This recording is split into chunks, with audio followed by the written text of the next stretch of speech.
This listening test is very important for your exam. अगर आपको भी सेम ऐसा ही रिजल्ट चाहिए जो आप अपनी स्क्रीन के ऊपर देख रहे हो, तो आप हमें व्हाट्सएप के ऊपर मैसेज कर कर प्रेडिक्शन मटेरियल को परचेज कर सकते हो। और जिन स्टूडेंट्स को ये लगता है कि प्रेडिक्शन के ऊपर ट्रस्ट नहीं करना चाहिए, वो फेक होती है, अगर प्रेडिक्शन पीडीएफ हमारी फेक होती तो कभी भी 7, 8, 9 बैंड स्कोर स्टूडेंट के रीडिंग, लिसनिंग, राइटिंग और स्पीकिंग में बिल्कुल भी ना आते। ये बात आप भी जानते हो, ये एक कड़वा सच है। इसके अलावा आपको एवरी प्रूफ देखने को मिलेगा मेरे इंस्टाग्राम पेज के ऊपर, जिसका नेम है आईएलएस वाला इंडिया। हमारे नाम के ऊपर काफ़ी फेक पेजेस भी बन चुके हैं, लोग काफ़ी फ्रॉड भी कर रहे हैं। प्लीज़ उनसे बच के रहें। हमारा एक ही पेज है आईएलएस वाला इंडिया, जो स्क्रीनशॉट आप लेफ्ट साइड देख रहे हो। If you need good prediction material, good band score, then you can drop me message on my WhatsApp for upcoming exam prediction. Phoning her friend Ralph about an application to the local council for money for their drama club. First, you have some time to look at questions 1 to 3.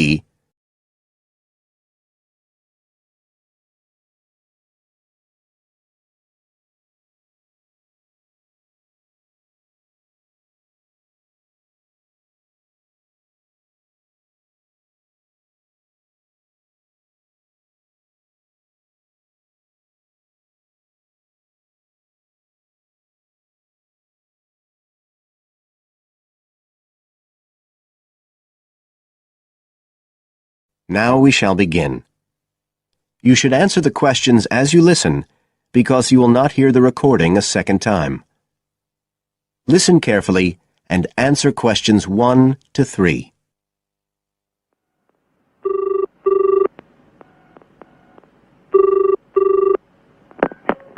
Hello? Ralph, it's Paula. Hi. You know I told you we could apply to the local council for money for our drama club? I've got the application form here, but we need to get it back to them by the end of the week. I could send it on to you. You really ought to fill it in as president of the club, but I don't know if it'll get to you in time. Well, you're the secretary, so I expect it's okay if you fill it in. Yeah, but I'd really like to check it together. Right, that's fine. Like, the first part asks for the main contact person. Can I put you there? Sure. Right, so that's Ralph Pearson. Oh, and then I need your contact address. So that's 203 South Road, isn't it? No, 2:30. Oh, sorry, I always get that wrong. Then it's Drayton. Oh, do you think they need a postcode? Better put it, it's DR6 8AB. Okay. Telephone number. That's 01453 586 098, isn't it? Yes. Right. Now, in the next part of the form, I have to give information about our group. So, name of group, that's easy. We're the Community Youth Theatre Group. But then I have to describe it. So, what sort of information do you think they want? Well, they need to know we're amateurs, not professional actors. And how many members we've got. What's that at present, 20? 18. And should we put in the age range? That's 13 to 22. No, I don't think we need to. But we'd better put a bit about what we actually do. Something like members take part in drama activities. Activities and workshops? Okay. Right. That's all for that section, I think. You now have some time to look at questions 4 to 10.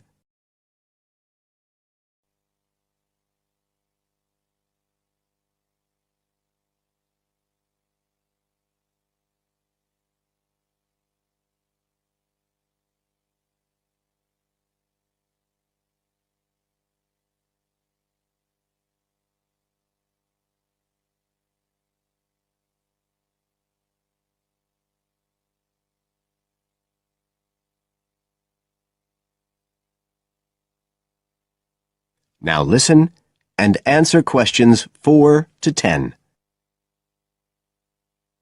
Now, the next bit is about the project itself, what we're applying for funding for. So, first of all, they need to know how much money we want.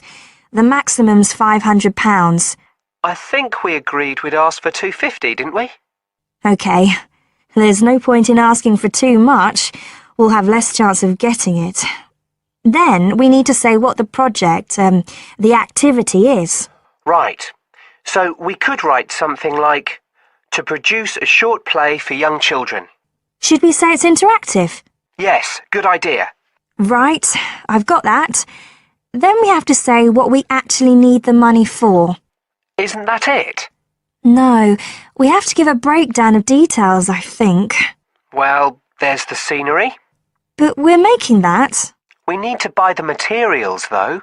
Oh, okay. Then there's the costumes. Right. That's going to be at least £50.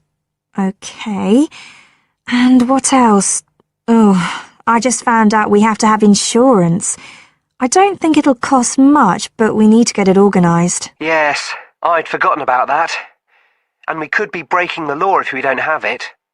Good thing we've already got curtains in the hall. At least we don't have to worry about that. We'll need some money for publicity. Otherwise, no one will know what we're doing. And then a bit of money for unexpected things that come up. Just put sundries at the end of the list. Okay, fine. Now, the next thing they want to know is if they give us the grant, how they'll be credited. What do they mean, credited? I think they mean how we'll let the public know that they funded us. They want people to know they've supported us. It looks good for them. Well, we could say we'd announce it at the end of the play. We could make a speech or something. They might prefer to see something in writing. We'll be giving the audience a programme, won't we? So we could put an acknowledgement in that? Yeah, that's a better idea. Okay, and the last thing they want to know is if we've approached any other organisations for funding and what the outcome was. Well, only National Youth Services. And they said that at present funds were not available for arts projects. Right, I'll put that. And then I think that's it. I'll get that in the post straight away. I really hope we get the money. I think we've got a pretty good chance. Hope so, anyway. Thanks for doing all this, Paula. That's okay. See you soon. Bye. Bye. That is the end of part 1. You now have half a minute to check your answers.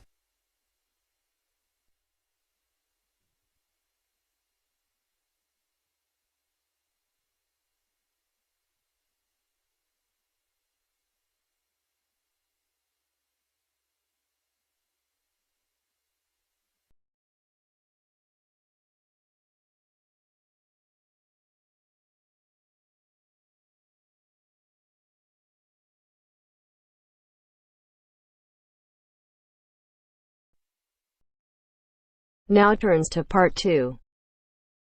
Part 2. You'll hear a man talking about living and working on Trinidad. First, you have some time to look at questions 11 to 15.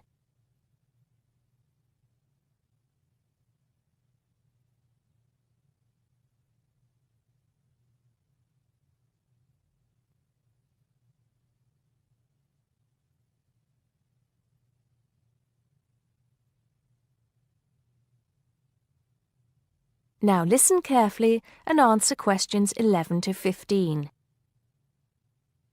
Hi, I'm Steve Pinfold, and I'm here today to tell you about my gap year, which I took about 20 years ago. Unlike many students these days who go travelling or get some work experience between school and university, I decided to do something completely different after finishing my degree. I applied to work for a charity organisation.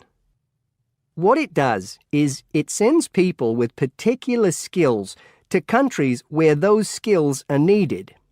Apart from having some experience teaching English to summer school students, I didn't have any particularly useful skills, I thought, but luckily I was still accepted.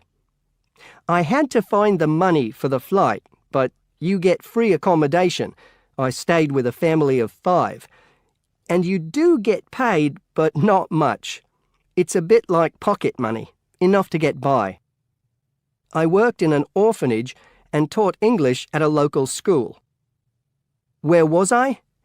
Well, originally I was going to be sent to a village in India, but at the last minute the organisation decided to send me to Trinidad. Now, this is a fascinating place. It's an island in the Caribbean. Well, in fact, the country is actually 2 islands. The smaller one is called Tobago, which is connected somehow to the word tobacco. Anyway, there I was, a young white guy living and working on an island which is mostly a mixture of descendants from Africa and India. The Africans were originally brought over as slaves, and the Indians came later as indentured workers. That means they agreed to come for a specific time, but many of them stayed. There are also some Trinidadians of Chinese and British origin, though the native inhabitants were basically wiped out by colonialization. I myself felt completely accepted and had the time of my life. The language everyone speaks is English, so there was no problem for me there, but some concepts don't quite translate. They're pure Trinidadian. There's the term liming, for example, which means sitting around watching the world go by. Also, there's the famous carnival, when the whole island is taken up in playing mass. For a whole month, around February or March, it depends when Easter is, everyone's busy preparing costumes, practicing calypsos, soca and steel pan music, and most importantly, partying. Before you hear the rest of the talk, you have some time to look at questions 16 to 20.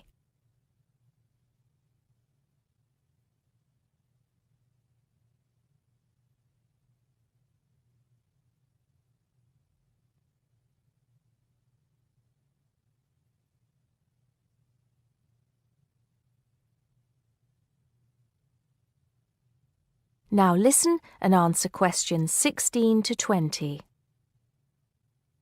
When the actual official carnival starts, it's days of 24-hour dancing in the streets. In Trinidad, it's called whining. You've probably seen this sort of thing on TV, in the more famous carnival in Rio, or even at the Notting Hill Carnival in London. Many people join bands, each one of which has a theme. For example, the Sea or Jungle Fever, and they have costumes designed and made to go with the theme. These can cost $1,000 for the king and queen of each band. They're incredible. The whole city is a non-stop party zone, full of colour and sound. It's serious too. The bands are in competition and the winner gets $1 million. Sorry, I got a bit carried away with those memories. Back to my real job there. The orphanage was called St. Augustine's, and that's also the name of the place where it was, St. Augustine, a town just outside the capital city, Port of Spain. I didn't have any particular job description, just to be with the children and tell stories, sing songs and play games. Oh, and we also went camping in the jungle once. I could tell you a few stories about that particular escapade. Every time I arrived at the gate, kids would come running towards me, shouting, with big smiles on their faces. The younger children seemed fascinated by my blonde hair and loved to touch it as if it was something miraculous. The English teaching I did 2 days a week in a primary school for 6 to 11-year-olds. The kids may have been poor, but they all wore neat and clean uniforms and were so respectful and enthusiastic. I've now been teaching for many years in different countries, and I still think those were the best students I've ever taught.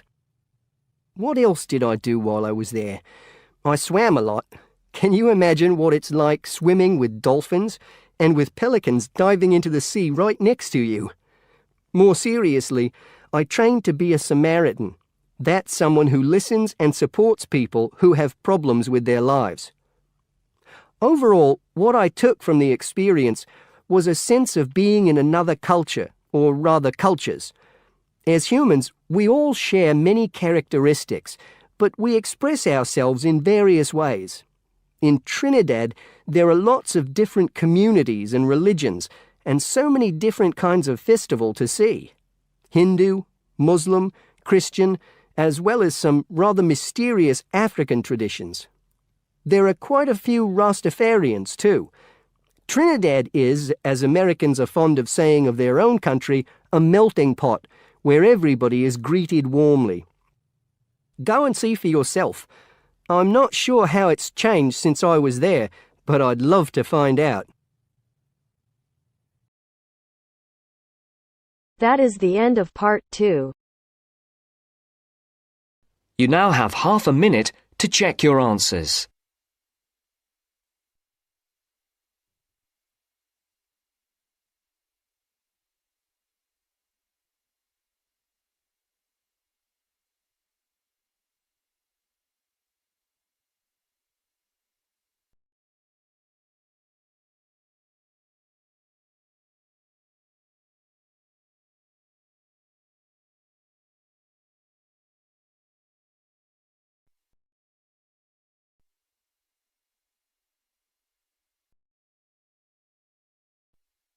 Now turns to part 3. Part 3. You will hear a talk on ocean spills. As you listen to the talk, circle the appropriate letter for questions 21 to 23. First, look at questions 21 to 23.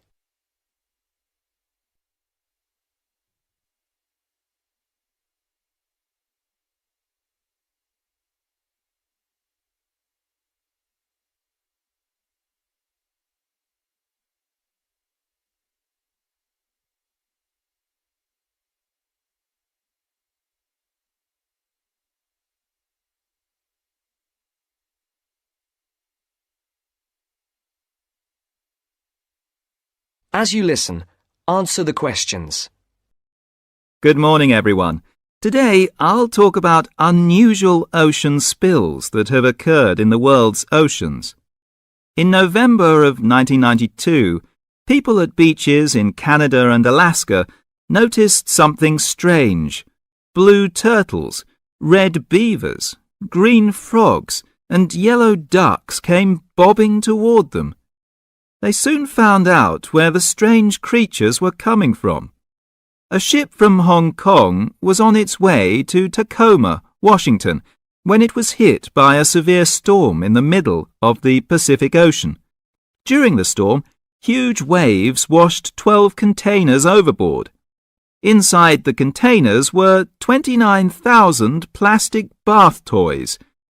One of the containers opened, and thousands of plastic bath toys spilled out and began to float across the Pacific Ocean.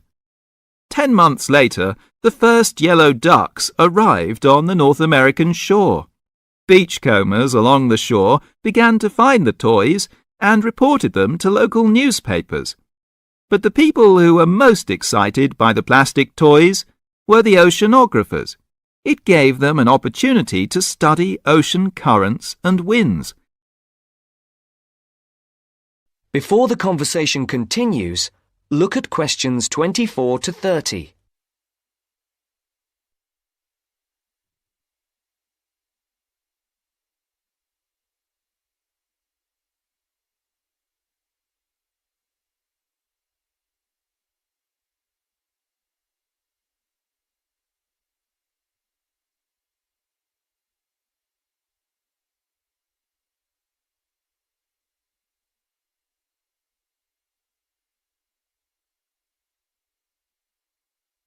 Now listen to the second part of the discussion. Oceanographers drop bottles into the ocean to study these things. But it would be too expensive to drop 29,000 bottles into the ocean at once. Imagine the value of studying the plastic ducks and frogs. This gave some interesting information to the oceanographers. The first toys were picked up in Sitka, Alaska, 10 months after they were washed off the ship. Some headed back into the North Pacific, while others drifted around the Arctic Ocean and headed for the North Atlantic. Many of the toys were swept northeast by the wind and were frozen in the ice of the Bering Sea. They're expected to cross the North Pole and float on down to the British Isles. This reminds me of another unusual ocean spill. In 1990, a ship travelling to the west coast of the United States from Korea was caught in a severe storm. The waves swept 21 containers of Nike shoes into the water. Scientists estimate that about 80,000 running, jogging and hiking shoes, 40,000 pairs of shoes, to you and me, hit the water at once. The shoes were for men, women and children. About 6 months later, people at beaches from Oregon to British Columbia began to find running shoes washed ashore. By the end of the year, Washington newspapers reported people finding hundreds of shoes. In Seattle, thousands of shoes floated to shore. Since the shoes were not attached, they arrived one at a time. The shoes were dirty, but after they were washed, they were still in good condition. People set up exchanges to find matches for their shoes. Oceanographers studied the information to learn more about the ocean. Some Nike shoes reached Hawaii, others went to the Philippines and Japan. According to the scientists, some of the shoes are on a trip around the world and should end up back in Washington and Oregon. Can you believe it? Many pairs of running shoes, as well as plastic ducks and frogs, are still on their ocean journey. So if you go to a beach anywhere in the world, don't be surprised if you see a green plastic frog or a woman's size 7 jogging shoe bobbing toward you. So keep your eyes out so you may find free bath toys and even a new pair of shoes. Thank you for attending my lecture. That is the end of part 3. You now have half a minute to check your answers.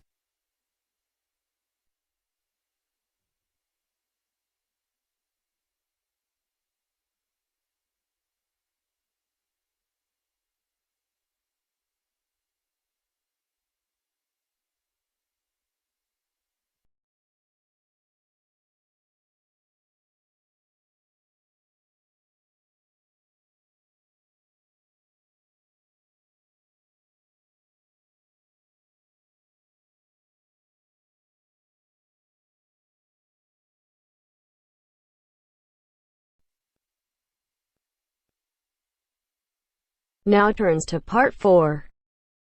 Part 4. You will hear part of a lecture about how adults and babies communicate. You should answer the questions as you listen because you will not hear the recording a second time. First, you have some time to look at questions 31 to 40.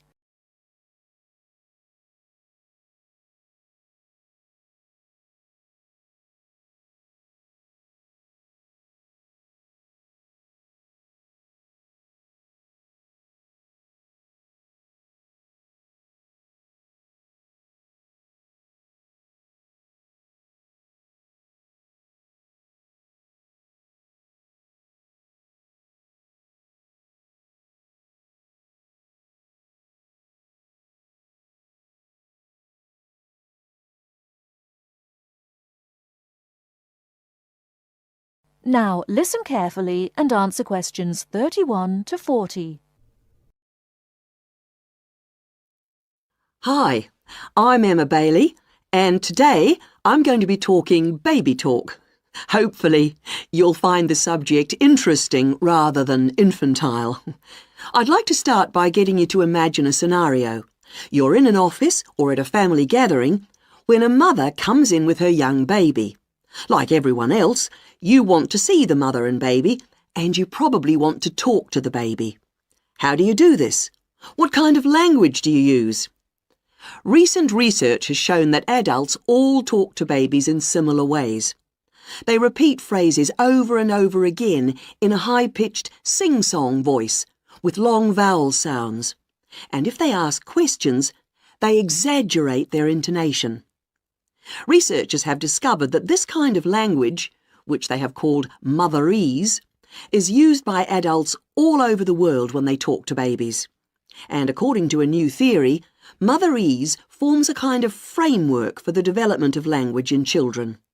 This baby talk, so the theory goes, itself originated as a response to another aspect of human evolution, walking upright. In contrast to other primates, humans give birth to babies that are relatively undeveloped. So, whereas a baby chimpanzee can hold on to its four-legged mother and ride along on her back shortly after birth, helpless human babies have to be held and carried everywhere by their upright mothers. Having to hold on to an infant constantly would have made it more difficult for the mother to gather food. In this situation, researchers suggest, human mothers began putting their babies down beside them while gathering food. To pacify an infant distressed by this separation, the mother would talk to her offspring and continue her search for food.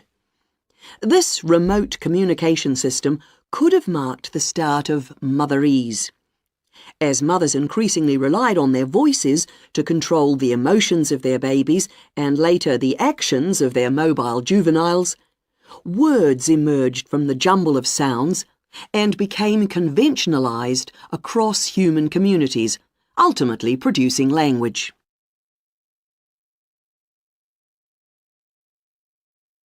Not all anthropologists, however, accept the assumption that early human mothers put their children down when they were looking for food.